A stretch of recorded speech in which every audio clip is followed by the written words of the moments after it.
falar da nossa sessão do tribunal. Contará com a minha presença e presidência, Luiz Viana, com a presença das ministras Andréa Mello e Jéssica Almeida. Vou chamar o primeiro processo, que terá como partes da equipe 131, Marcos Rocha, Carlos Cunha e Partido Comunista, demandantes na ação originária, tendo como advogados Estevão Mota Souza e Raul Lustosa Bittencourt de Araújo, e a parte contrária, irmão João e José Silva, demandados na ação originária, tendo como advogados a advogada Camila Maria Santos Ribeiro Dias e Leandro Rodrigo Santos. Concedo a palavra, pelo tempo regimental, à parte demandante na ação, a ilustre advogado Estevão Mota Souza. Acho que é Raul. Isso. Só por questão de ordem, queria deixar claro que, senhores, que irei iniciar a fala pelo tempo de 7 minutos e meio, bem como meu amigo também terminará com 7 minutos e meio. E eu também serei responsável pela réplica. Pois não. Apenas para esclarecer isso. Está com a palavra. Excelentíssimos senhores ministros, esta alta corte, douta Procuradoria-Geral Eleitoral, colegas servidores e advogados que aqui se encontram presentes, cumprimento a todos. Meu nome é Raul Bittencourt, eu estou aqui no interesse das partes Partido Comunista, Carlos Cunha e Marcos Rocha, 3 dos 4 demandantes nessas 4 ações, 3 AIs e 1 AIME, ora postos para julgamento neste tribunal. O Tribunal Regional Eleitoral reconheceu a prática de abuso de poder econômico, uso indevido dos meios de comunicação e propaganda antecipada em benefício de João Silva e José Silva, irmãos e, respectivamente, candidato eleito ao cargo de governador no estado do Paraná e candidato eleito ao cargo de deputado federal no estado do Paraná. Determinou ainda o juiz Acó a cassação dos mandatos dos 2 irmãos, bem como do mandato do vice-governador do Paraná. Declarou inelegíveis os irmãos por responsabilidade subjetiva e também aplicou a estes multa por propaganda antecipada. A decisão levou em conta o julgamento conjunto de todas as ações, o que se fez em prestígio na interpretação teleológica ao disposto no artigo 96b da Lei 9.504 de 97, que também prestigia a corrente jurisprudência desta corte, no sentido de que é totalmente possível a análise da configuração do abuso de poder pela consideração de diversos fatos, pelo conjunto da obra dos fatos abusivos. O que, inclusive, pode-se citar aqui o RO número 53-7003 de relatorio da ministra Rosa Weber, e também da efetividade, a vedação da proteção deficiente aos bens jurídicos eleitorais, erigidos pelo artigo 14, parágrafo 9º da Constituição Federal. Vale destacar também que a AIME, no julgamento da AIME número 761, de relatoria do ministro Herman Benjamin, assentou-se a total possibilidade de tramitação conjunta de uma AIME com a AIGE, apesar dos ritos diferentes. No entanto, o tribunal deixou de analisar 2 fatos muito importantes apontados pelo polo ativo, que seriam a prática de captação ilícita de sufrágio por João Silva e a prática de atos de abuso de poder religioso em benefício de José Silva e João Silva. E o fez suscitando preliminares de ausência de desconsórcio passivo necessário entre candidatos e agentes beneficiantes e de ilicitude das gravações ambientais acostadas para a prova da captação ilícita de sufrágio. Em vista de todas essas circunstâncias, foi que se interpôs recursos ordinários, tanto pelo polo passivo como pelo polo ativo. O interesse do polo ativo aqui é justamente garantir a análise desses pontos e evitar a sua preclusão, pois a eventual reversão de pontos reconhecidos pelo Tribunal Regional Eleitoral do Paraná pode necessitar da análise destes outros pontos para a manutenção da cassação dos mandatos e das elegibilidades. Senhores ministros, eu passo justamente a análise da primeira preliminar, reconhecida pelo douto Tribunal ACO, segundo a qual haveria um litisconsórcio passivo necessário entre João Silva e o gerente do seu restaurante, que foi ignorado pelo polo ativo. No entanto, senhores, o que se percebe é que, naquela ocasião, João Silva presencialmente convocou os seus empregados de um de seus restaurantes e proferiu discurso prometendo cargos àqueles funcionários que, já no segundo semestre do ano eleitoral, mais se destacassem no estabelecimento. É evidente que trata-se aí, na verdade, de uma compra de votos dissimulada, como ficou muito claro a partir de conversa do gerente do restaurante com um dos funcionários, em momento posterior. E esse gerente, senhor Pedro, obviamente se tratou apenas de um subordinado do senhor João Silva, atuando em seu nome e de forma complementar à postura adotada pelo candidato investigado. E tem-se aqui que a jurisprudência do TSE é absolutamente firme em dispensar a inclusão do agente que se configure um mero longa-manos do candidato nesses casos. E aqui cito aqui o agravo regimental em recurso especial número 41.514, relatoria do ministro Edson Fachin. Ainda quanto aos fatos relativos à captação de sufrágio, a defesa alega, a partir de reconhecimento pelo Tribunal Regional Eleitoral, a ilicitude das gravações ambientais acostadas. No entanto, desconsidera-se totalmente a atual jurisprudência do TSE, que foi direcionada pelo reconhecimento do próprio Supremo Tribunal Federal da total licitude da gravação ambiental realizada por um dos interlocutores de uma conversa. E cita aqui o recurso extraordinário, número 58, 39, 37, relatoria do ministro César Peluso. E cito também decisão do ministro Edson Fachin, no recurso especial número 408/98, referendado por este plenário, no qual fica bem claro que, para os feitos referentes às eleições de 2016 e os seguintes, a gravação ambiental sem o consentimento e sem autorização judicial, seja em ambiente público ou privado, isso é muito importante, é, em regra, lícita.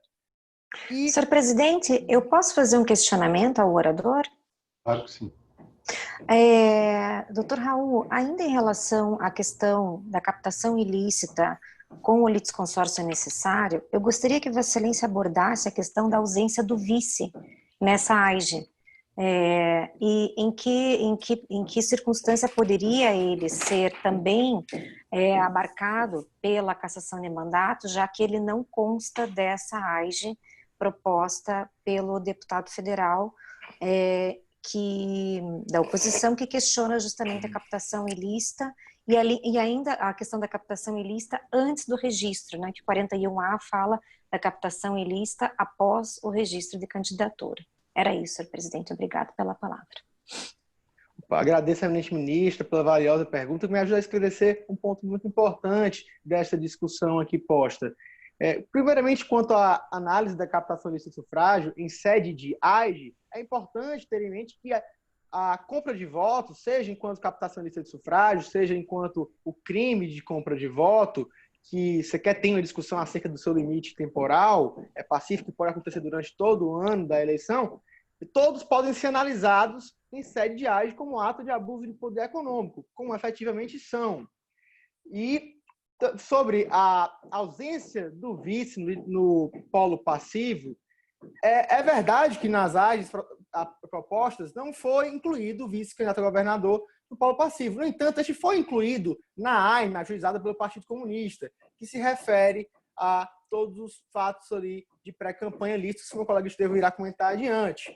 E também é importante destacar a decisão monocrática do ministro Admar Gonzaga, no recurso mandado de segurança número 10733, cujo teor foi endossado para esse plenário no agravo regimental, em recurso especial número 41.309, relatoria do ministro Sérgio Banhos, que diz que, quando não há prejuízo para uma das partes, não há que se falar em deficiência no polo passivo. E aqui tem-se que o vice-governador, por estar no polo passivo da AIME, que foi reunida com as demais ações, teve toda a oportunidade de produzir provas contra em relação aos outros assuntos. Por isso, deve ser afastada. Vale dizer também que essa preliminar foi alegada somente em fase recursal, somente neste momento, o que denota má fé dos investigados que poderiam ter alegado em fase anterior à diplomação. Dito isso, senhores ministros, agradeço as palavras para o meu colega Estevão. Obrigado. A palavra ao segundo orador, doutor Estevão Mota Souza. Muito obrigado, senhor presidente. Reitero os cumprimentos realizados pelo nobre colega que me precedeu e os estendo a todos os demais presentes. Antes de analisarmos posteriormente 3 questões de mérito específicas, é necessário que analisemos o conteúdo fático aqui presente. Trata-se da análise do conjunto da obra de uma pré-campanha magnânima, rica, onerosa e extremamente impactante para o prejuízo do nosso sistema democrático. Trata-se de uma campanha realizada durante o primeiro semestre, consistente em 75 eventos públicos, totalizando mais de 12,5 eventos por mês, mais de um evento a cada 3 dias, para além da contratação de uma empresa específica de marketing digital eleitoral e além do uso inadequado e desigual de acesso aos meios de informação, como, por exemplo, em uma rádio pertencente a um dos candidatos, a um dos políticos aqui acusados. Logo, trata-se de uma campanha com bastante magnitude e que tem bastante impacto dentro do nosso sistema democrático e da decisão do eleitor. E tal pré-campanha, acabou por desrespeitar os próprios limites estabelecidos por este tribunal para que seja realizada a pré-campanha de forma lícita. Limites esses que são definidos como pedido explícito de voto que não pode haver, não há a autorização de utilização de meio proscrito já na campanha eleitoral e, acima de tudo, a igualdade de oportunidades entre os candidatos deve ser respeitada. Tais requisitos foram, inclusive, reforçados no precedente de Várzea Paulista, no agravo regimental, no agravo de instrumento número 924, de relatoria do ministro Tarcísio Vieira, mais especificamente no voto do ministro Fux, que relatou dentro do seu voto o conceito do alcance de possibilidades do candidato médio. É claro e presente nos fatos aqui alegados que tal pré-campanha ela vai muito além da leque de possibilidades do candidato médio e acaba, por sim, prejudicar a igualdade de oportunidades. Tanto é pacífico neste tribunal que a própria bancada defensiva acaba por alencar dentro da sua peça um agravo de instrumento número 0600 9124 de 2020, de relatoria do ministro Luiz Roberto Barroso, que alenca especificamente esses 3 critérios: pedido explícito de voto, meio prescrito de campanha ou prejuízo à igualdade de oportunidades. Pode não ter acontecido os 2 requisitos, mas eles não são cumulativos, mas sim alternativos. Acontecendo esse prejuízo à igualdade de oportunidades, está caracterizada a propaganda antecipada passível de punição com cassação de mandato. Mas, para além disso, mesmo que desconsideremos esse fato, há também que se abordar o abuso de poder aqui realizado. Tal abuso de poder, ele se concretizou não apenas pela quantidade de poder, de dinheiro investido, mas também pela sua origem. Conforme ressalta a nobre doutrinadora Raquel Machado, o abuso de poder econômico ele é detectado quando há um uso indevido do seu patrimônio no processo eleitoral. Tal uso indevido pode ser tanto a utilização de verbas vedadas quanto a utilização acima dos limites previstos. E tal utilização acima dos limites previstos ocorreu no presente caso, não apenas por um mero ultrapassar do teto presente para os 2 gastos, mas também na ultrapassagem do limite para autofinanciamento. É lícito, o que é ilícito durante a campanha reverbera como também ilícito durante a pré-campanha. Tal simetria é necessária para que não caiamos em dupla ilegalidade e permitir que durante a campanha se faça atos vedados durante o período de campanha eleitoral. E é presente no artigo 23, parágrafo 2A da Lei das Eleições que o limite para tal autofinanciamento, o limite para que eu possa investir meu próprio patrimônio na minha campanha eleitoral é de 10%. Enquanto isso, durante a pré-campanha eleitoral aqui analisada, os acusados acabaram por utilizar um gasto 2 vezes maior na sua pré-campanha do que o gasto na campanha. Ou seja, durante a sua pré-campanha eles gastaram 2 vezes mais do que o gasto na campanha e somados os 2 gastos ultrapassaram em pouco o teto. Ou seja, 66% do teto dos gastos foram realizados durante a campanha. Mas de que isso importa? Explico. Importa que, durante a pré-campanha, há 2 possibilidades de aferimento desse dinheiro. Ou por verba própria e autoinvestimento, que já acarreta uma total ilicitude quanto à aplicação do artigo 23, parágrafo 2A da Lei das Eleições, ou através de doações das empresas realizadas e comandadas pelos próprios acusados. Coisa que é vedada pelo precedente da ação direta de inconstitucionalidade número 4650 do STF, que acabou por proibir a doação de pessoa jurídica na campanha. Logo, não apenas um método utilizado para a campanha é realizado e deve acontecer essa simetria entre a ilegalidade nela e na pré-campanha, mas também quanto à origem dos gastos realizados e a origem do dinheiro revertido. Para além disso, podemos também analisar a questão das fake news aqui alencadas. É necessário que nós entendamos que temos não um, não dois, não três, não quatro, mas 15 notícias de publicações falsas. Tais notícias de publicações falsas, elas representam, foram realizadas em grandes redes sociais de maior alcance no território nacional, como WhatsApp, Twitter, Instagram, Facebook, entre outros, e proporcionam potencialidade lesiva de confusão e convencimento do eleitor muito potente. Tanto é que foi reconhecido pela DPF número 592 do ST, julgado pelo nosso Supremo Tribunal, que tais notícias, quando ferem e são explicitamente falsas, já ultrapassam os limites da liberdade de expressão. E justamente por isso é que é necessário que sejam punidos os seus responsáveis e, acima de tudo, os seus beneficiários. Pois não é necessário, isso já era jurisprudência também pacífica nesta corte, que não é necessário que haja gerência, interferência ou concordância do candidato para que haja sua responsabilização pelo usufruto desse ato abusivo dos meios de comunicação. Por quê? Porque há a possibilidade, que é muito reiteradamente utilizada por esta corte, de responsabilizá-lo como beneficiário, como expressa, por exemplo, o recurso especial eleitoral número 958 de 2016, de relatoria da ministra Luciana Lócio. Não é necessário que haja essa ciência, não é necessário que haja essa interferência, basta que haja um grande prejuízo democrático naquela conduta. O que está se fazendo aqui é repetir e proteger o bem máximo que todos as regras de direito... Excelência, eu gostaria de fazer uma interpelação ao orador, só porque está acabando o tempo, e, assim, pelo menos para minha análise, né, para o melhor julgamento, eu gostaria que o advogado, o nobre advogado, fizesse uma análise da gravidade, né, porque um dos fundamentos jurídicos é a prática do abuso de poder, e dentre todas as circunstâncias, se ele pudesse fazer a análise da gravidade para que eu possa, né, fundamentar melhor a minha decisão em relação à cassação ou não. Acho que está faltando esse fundamento fático e o fundamento jurídico, se for o caso, se quiser abordar também. Obrigada. Muito obrigado pela pergunta, nobre julgadora.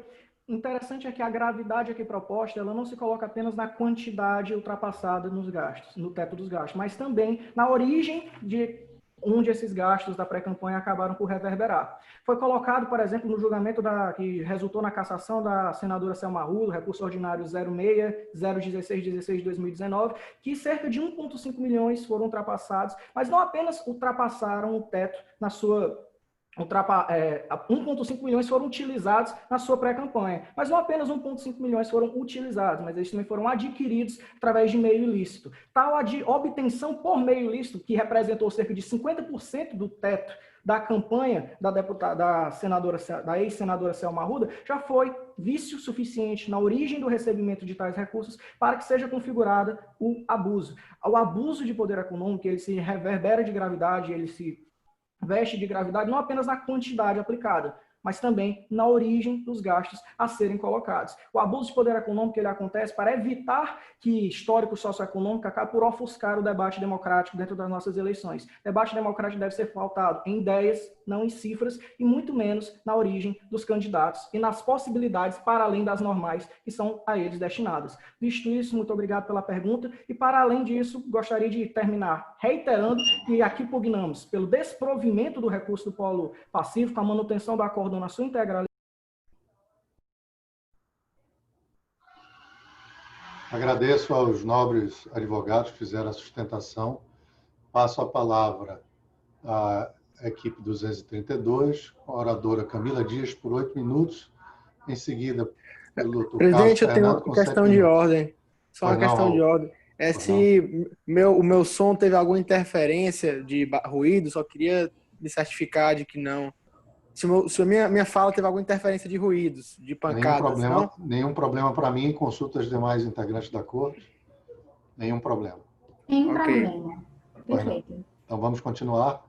Eu passo a palavra à doutora Camila Dias e ao doutor Carlos Fernando, que dividiram o tempo. por 8 minutos para a doutora Camila e 7 minutos para o doutor Carlos Fernando. Doutora Camila. Bom dia, excelentíssimos. Gostaria de saudar Vossa Excelência, presidente dessa corte, senhor Luiz Viana, as excelentíssimas ministras Andrea Mello e Jéssica Almeida. Gostaria de externar a minha satisfação em poder sustentar essa defesa frente aos senhores.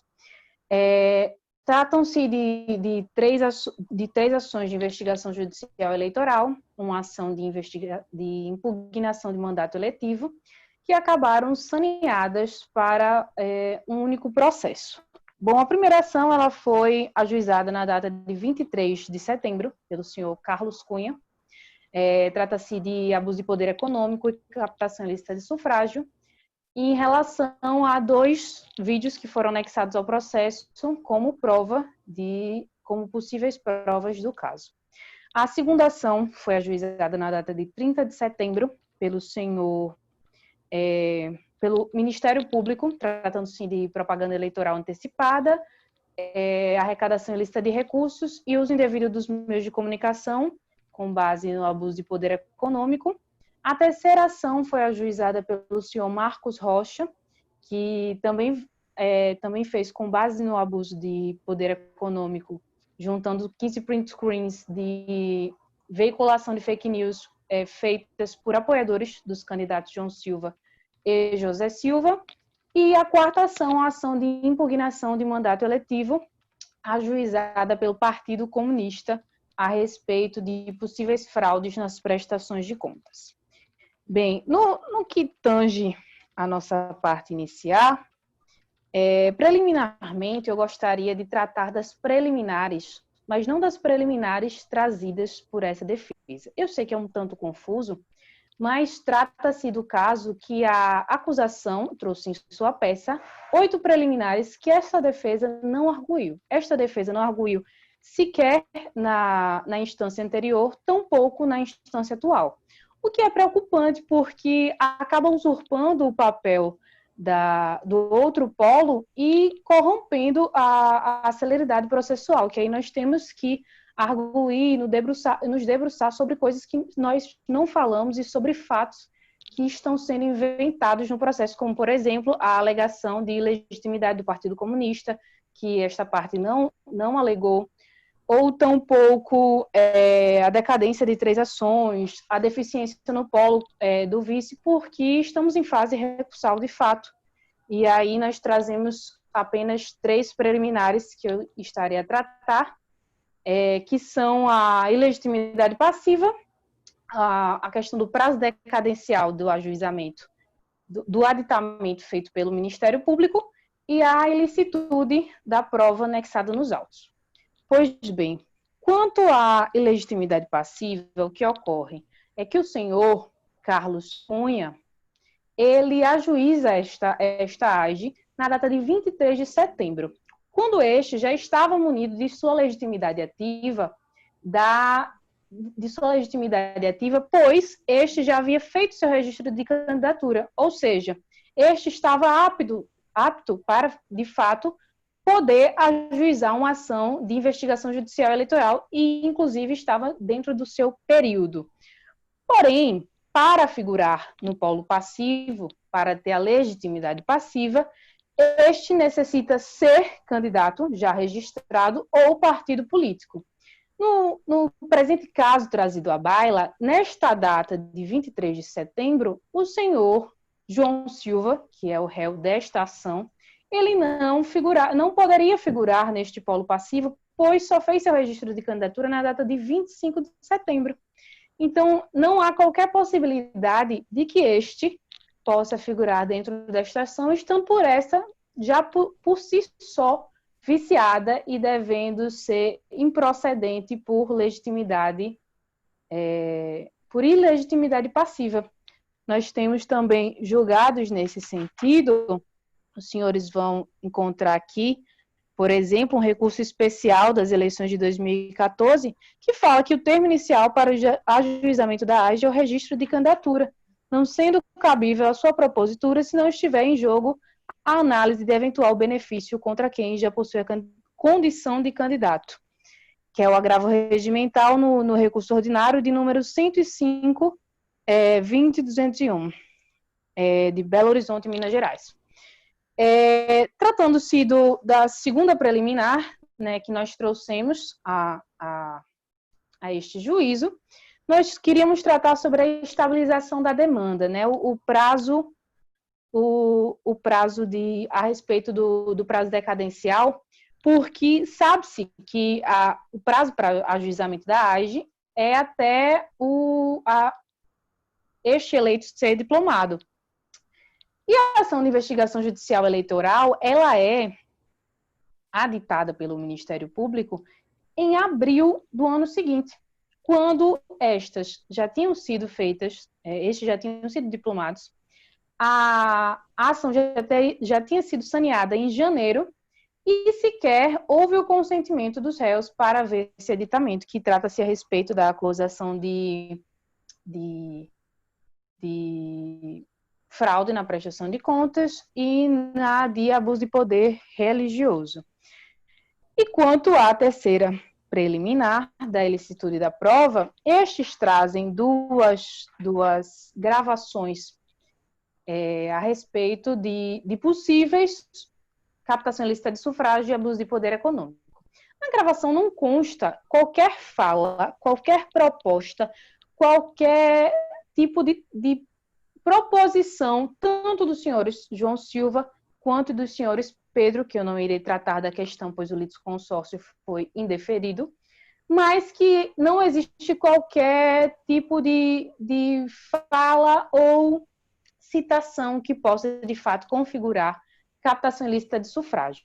Mas, ainda assim, se tratando dessas provas, assim, conforme disse o meu colega do Polo Ativo, dos autores, ora investigantes, que posições do nosso Supremo Tribunal Federal que, de fato, admitem essa gravação ilícita. Porém, estes posicionamentos que são feitos são apenas em caráter de exceção, ou seja, por exemplo, em casos de extorsão, que aí um direito ele sobrepõe o outro, que é o direito à vida privada, ele é sobreposto ao direito de legítima defesa. Tirando isso, a gravação ilícita, ela não é considerada um meio de prova aceitável. Doutora Camila, gostaria de acrescer uma preliminar para a doutora abordar, já que tem pouco tempo ainda, e quem sabe por essa questão o senhor presidente poderia conceder mais um minuto se ela necessitar, claro, que é a questão da nulidade da decisão monocrática da arguição de suspeição do relator. Certo. Eventual nulidade, né?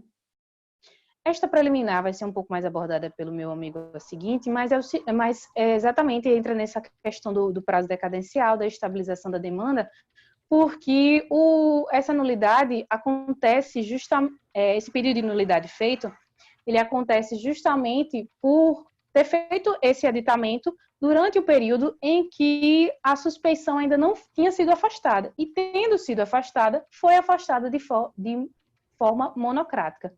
Por isso, não deve prosperar nem a ação do Ministério Público, e se este juízo entender que a ação ainda assim deve ser conhecida e prosperar parcialmente, que seja nulo ao menos o seu aditamento feito sobre tantas circunstâncias viciosas. Faltou quanto tempo?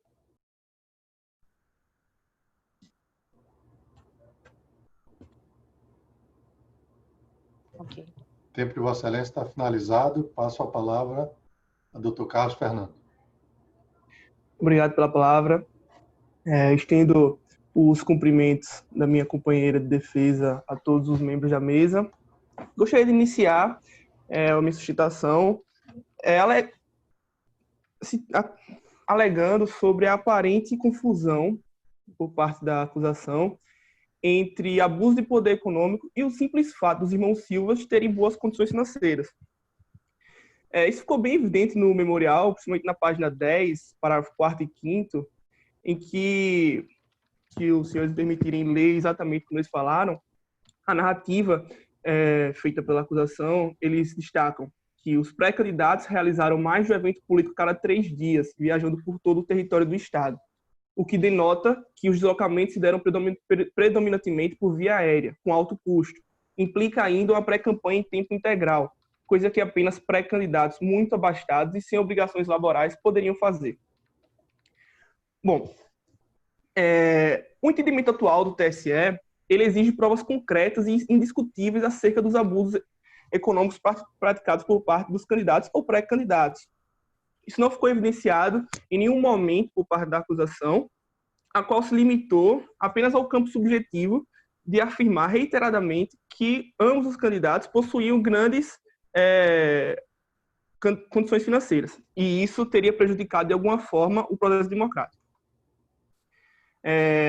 O grande fundamento utilizado pela acusação é a realização de 75 eventos durante esses 3 meses de pré-campanha, algo que, de forma alguma, ultrapassa qualquer limite de razoabilidade, uma vez que o Estado do Paraná, em 2020, tinha aproximadamente 11 milhões e 400 mil habitantes. Isso exige uma apresentação por parte dos candidatos muito grande, principalmente candidatos que não eram integrantes de qualquer cargo político e eram também de um partido de pouca representatividade. Em 2016, nas eleições para deputado federal e para governador, o deputado federal eleito com menos votos, desconsiderando, claro, aqueles puxados por coligação, teve que angariar 70 mil votos. Já o governador teve que arrecadar mais de 3 milhões de votos. Então, o fato de terem ocorrido 75 eventos, em sua maioria absoluta, de pequeno porte, não comprova qualquer espécie de abuso de poder econômico. Quanto à questão do disparo de massa de fake news, que, segundo a acusação, não há necessidade de comprovação de nexo de causalidade entre os beneficiados por essas fake news e o disparo das mesmas, o próprio entendimento desta corte na AIG 06-01752 de 2020, em que foi analisada a questão dos outdoors espalhados por várias cidades do Brasil durante a campanha eleitoral de 2018 da chapa Bolsonaro-Mourão, o plenário decidiu por unanimidade arquivar o caso e o principal fundamento, eu gostaria de destacar, que foi no voto do ministro relator Ogê Fernandes, em que ele afirma que não houve a comprovação da parte autora da quantidade precisa de outdoors instalados, tampouco da sua real abrangência territorial, elementos que poderiam permitir a aferição exata da capacidade da conduta para interferir na normalidade das eleições. Além disso, não está clara a exata delimitação do lapso temporal em que os outdoors permaneceram expostos. E não foi comprovada o nexo de causalidade entre os integrantes da chapa, Bolsonaro-Mourão, e o disparo e a propagação dos outdoors que foi realizada por terceiros. Isto posto, resta demonstrado que não deve proceder a responsabilização do candidato beneficiário por esses atos ilícitos cometidos por terceiros, no qual não demanda qualquer nexo causal com os candidatos. Bem como também não ficou configurado qualquer potencial lesivo da interferência no resultado do pleito de 15 mensagens comuns em eleição de nível estadual, uma vez que 15 print screens não são suficientes para comprovar a alegação de disparos em massas. Até porque essa ação que os print screens foram usados como prova, ela foi impetrada pelo, à época, candidato a deputado federal Marcos Rocha, que seria beneficiário direto dessa imputação ao réu João Silva. Bom, quanto à alegação de que o atual deputado federal João Silva foi reiteradamente entrevistado em rádio sobre propriedade, o que teria acarretado em 60 minutos a mais do que os outros pré-candidatos, o simples fato de ele ter sido entrevistado de forma breve e gerado em 60 minutos a mais, não tem qualquer potencialidade de alterar os resultados da eleição. E nem de longe configura uma propaganda eleitoral antecipada ou uso indevido dos meios de comunicações, uma vez que sequer foi citado, por parte da acusação, o conteúdo dessas entrevistas, que é de conhecimento geral. Eu gostaria de fazer uma interpelação, se me autorizam. Claro. Eu gostaria obrigada, presidente. Eu gostaria de indagar ao nobre advogado que ele abordasse, né, só para uma melhor compreensão, eu vou voltar aqui às preliminares para que eu possa analisar melhor, né, os argumentos dele, em relação à conexão das ações, certo? E também o efeito suspensivo da decisão. Queria que você pudesse abordar isso, e se fosse o caso, eu não falei para a equipe anterior, porque eu não me atinei para isso, mas se for o caso, dá mais um tempinho para ele responder, alguns segundos, ou até mais um minuto. A senhora poderia... Perdão, presidente, né? Eu não entendi a pergunta que ela fez, a preliminar. Pois não. Preliminar na conexão das ações e também do efeito suspensivo. Eu passo a palavra ao doutor Carlos Fernando e devolvo o prazo que estava faltando quando o ilustre julgador interferiu, que são 2 minutos. Eu gostaria de passar a palavra nesse caso, se possível, se o presidente autorizar, para a minha colega de defesa, que ela ficou responsável pela questão da preliminar. Pois não. Doutora Camila, então. Pois bem, excelência. Esse caso da conexão na verdade, é feito a diferença da conexão para a reunião das demandas dentro das ações eleitorais é justamente essa causa de pedir, na conexão pode haver essa união, a depender da causa de pedir, e na reunião das demandas prevista na Justiça Eleitoral, ela é feita com base no mesmo fato.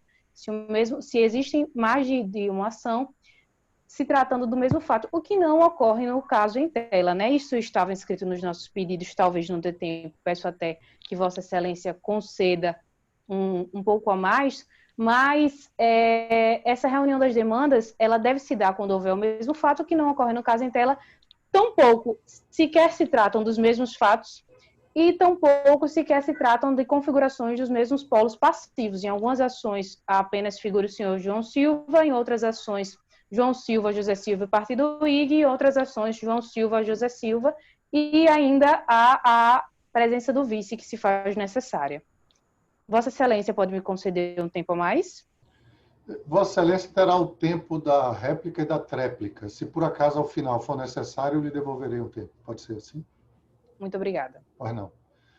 Então, encerrado o tempo das sustentações iniciais, eu vou passar a palavra à primeira equipe para a réplica, doutor Raul Bittencourt. Questão de ordem, senhor presidente, apenas para entender se houve algum acréscimo de tempo à parte adversa, isso ficou um pouco nebuloso para mim. Se houve efetivamente um acréscimo e se ele foi automaticamente estendido para... Não? Não. Ok. Se ao final da réplica e da tréplica considerarem que é necessário, por favor, solicitem, nós vamos apreciar se é necessário ou não. Ok. Vossa Excelência tem a palavra, pelo tempo da réplica. Obrigado, senhor presidente. Saúdo a todos novamente. Vou começar um dos últimos argumentos da parte adversa, acerca das fake news realizadas em benefício dos candidatos João e José Silva. Primeiramente, vale destacar que o acórdão citado pelos investigados relativo à prática de propaganda eleitoral antecipada em outdoor, em nada tem a ver com o caso Oro sobre Apreço. Naquela oportunidade, primeiramente foi analisada a ocorrência de abuso poder econômico, e não havendo esse abuso, passou-se a discutir se os candidatos teriam responsabilidade subjetiva, a fim de aplicar multa por propaganda antecipada para o senhor Jair Messias Bolsonaro e o senhor Mourão.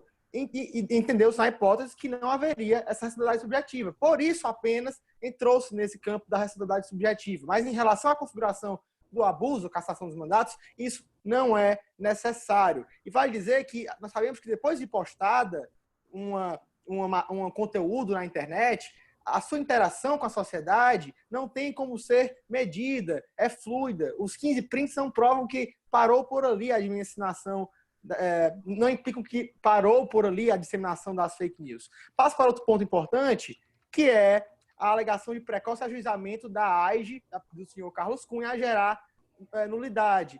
Senhores ministros, na verdade, volto rapidamente para também destacar que não haveria benefício nenhum ao senhor Marcos Rocha, que é candidato a deputado federal. Não haveria benefício nenhum a ele pela procedência da ação acerca dos fatos de notícias fraudulentas. Ele é candidato a deputado federal, não teria benefício com a cassação do senhor João Silva, tampouco com a do senhor José Silva, pois os votos continuariam computados para a legenda do senhor José Silva, conforme o artigo 75 do Código Eleitoral.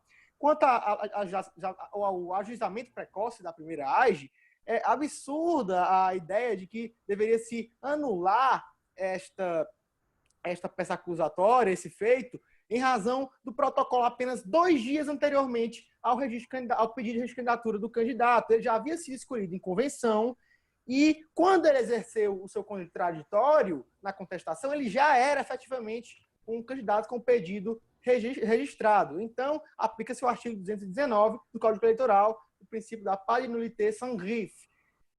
Também, senhores ministros, quanto ao aditamento da AIGE do Ministério Público, é importante destacar que tratou-se de documento novo recebido pelo Ministério Público. E aplica-se aqui o artigo 465 do CPC 2015, que admite a juntada posterior de documentos acessíveis apenas em momento posterior, relativos aos fatos. E o Ministério Público alegou na inicial, como causa de pedir abuso de poder econômico. Pelo RO número 265308, do relator Michel Henrique Neves, o abuso de poder religioso é um tipo de abuso de poder econômico, até em vista do artigo 24 da Lei 9.504. Obrigado.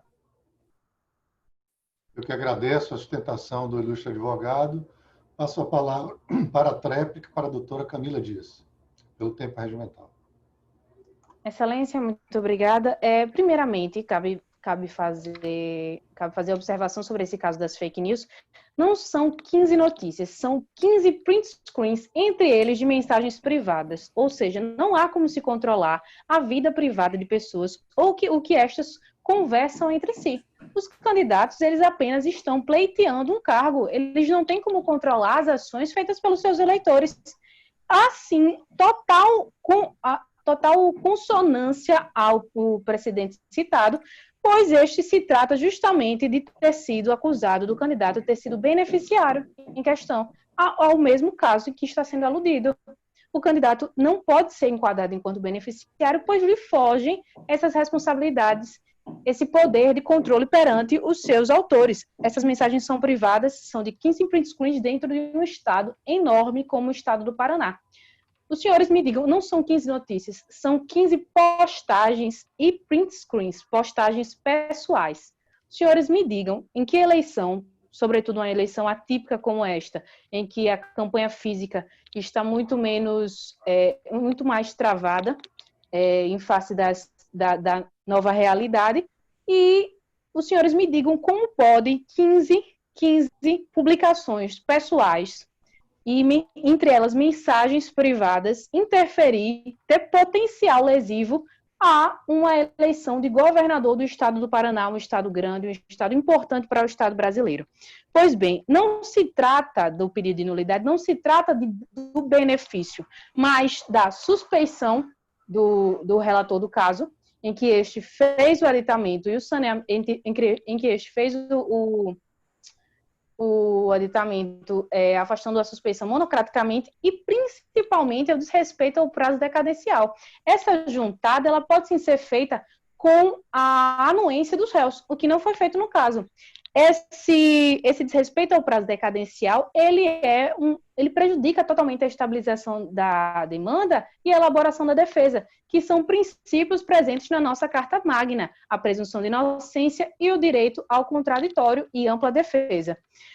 A convenção, ela só aconteceu exatamente no dia em que o senhor João Silva, ele realizou o seu registro de candidatura na data de 25. Então, não há o que se dizer. Nós sabemos que diversas vezes já aconteceram nesse país, que na data de convenção se muda de ideia, se troca de candidato. A convenção existe exatamente para isso, para que o partido possa escolher. Então, não há o que se falar de pressuposições acerca de quem seria o candidato e ajuizar uma ação antes do seu prazo. pode-se sim falar na ação de investigação judicial eleitoral acerca de fatos ocorridos antes do período de candidatura, durante o período de pré-campanha. Mas esta ação só pode e só deve ser ajuizada após o registro de candidatura, dada a legitimidade tanto do polo passivo quanto do polo ativo. Agradeço a Vossa Excelência pela sustentação. Agradeço aos advogados pelas sustentações que fizeram. Consulto a Corte se tem alguma indagação ainda a fazer aos ilustres advogados. Nenhuma indagação, senhor presidente. Excelência, se possível... Pois não, doutora Camila? Se possível, eu gostaria da concessão de um tempo a mais. Pode ser até 1 minuto, 2 minutos, só para fazer alguns questionamentos ou conseguir falar meus pedidos. Da minha parte, eu não vejo necessidade. Consulto o doutor André e a doutora Jéssica.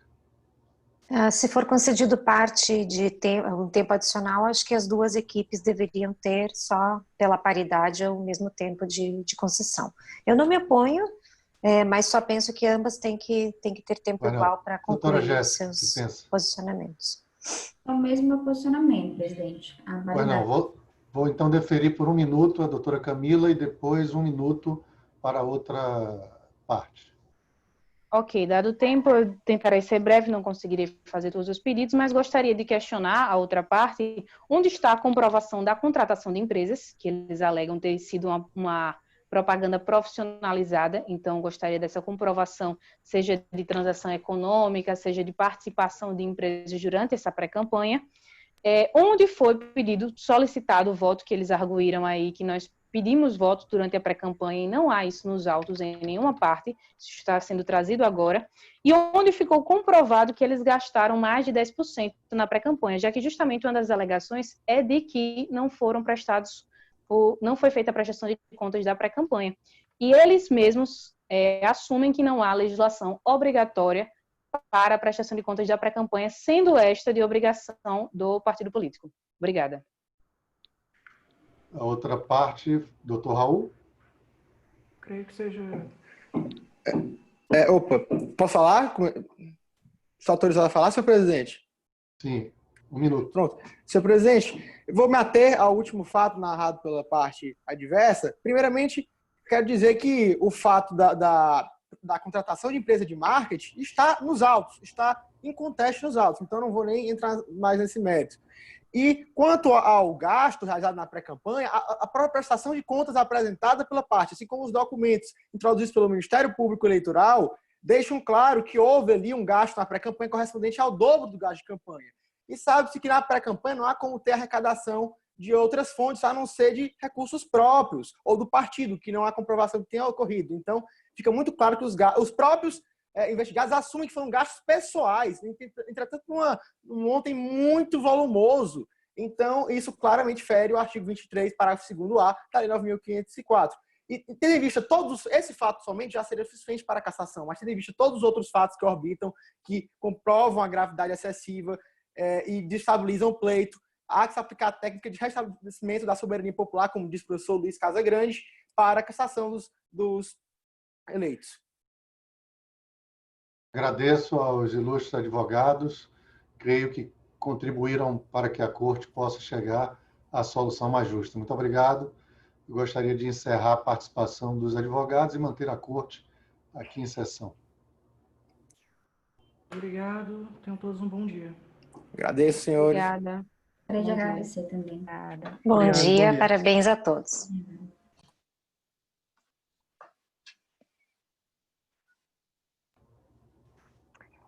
Doutora Marcele está sem áudio, doutora.